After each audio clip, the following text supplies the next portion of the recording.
Hey guys, welcome back to my channel. Today is Monday and I'm here with Lecture Monday with the next part of technical terms used in plant breeding. Starting with the first one, that is genetic resources, which is similar to germplasm.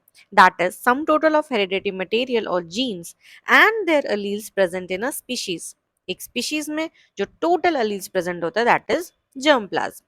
Next is genetic variance. Variance due to genotypes of different plants or strains. It has additive dominance and epistatic components. अब क्या होता है, genotypes की वजह से variation आता है, किसी एक स्ट्रेन में बोल लो या किसी एक स्पीशीज में बोल लो.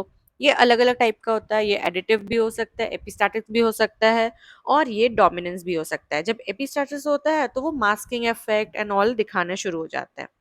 Next is genetic vulnerability, that is the susceptibility of most of the cultivated varieties of a crop species to disease, insect, pest, or some other stress due to similarities in their genotypes, usually due to the presence of one common parent in ancestor. मतलब कि common parent की वजह से जो susceptibility हो रही है disease को लेके, पेस्ट को लेके, ठीक है, कल्टीवेटेड वेराइटीज में, उस मींस जीन्स के वजह से हो रहा है. वो जो लैक ऑफ टॉलरेंस आ रहा है वो जेनेटिक है, पहले के किसी पेरेंट की वजह से आ रहा है.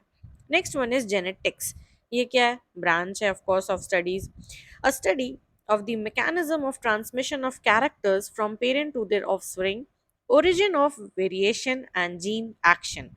Genome क्या होता है? Genome consists of all the chromosomes of a diploid species that are distinct from each other with respect to their gene content and often morphology.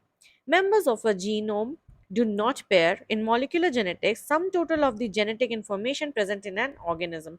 Next one is genotype, that is genetic constitution of an organism. Next is genotype environment interaction. Differential performance of genotype lines or varieties over environment, generally written as GE interaction. Mean जो phenotype होता है, जो हम लोग performance देखते हैं, morphology देखते हैं, वो एक प्रोडक्ट होता है जेनेटिक मतलब जीन लेवल प्लस इन्वायरमेंट के इंट्रैक्शन के लिए. दोनों के इन्फ्लुएंस की वजह से फिनोटाइपिक चेंजेस आते हैं. जनरली हम लोग P is equal to G into E भी लिखते हैं. So that is genotype environment interaction. और जर्म प्लास तो हमने ऑलरेडी देख लिया. So that's it for the day. If you like the video, please hit the like button, share it, and don't forget to subscribe my channel. I'll again come up till that. Take care. Bye bye.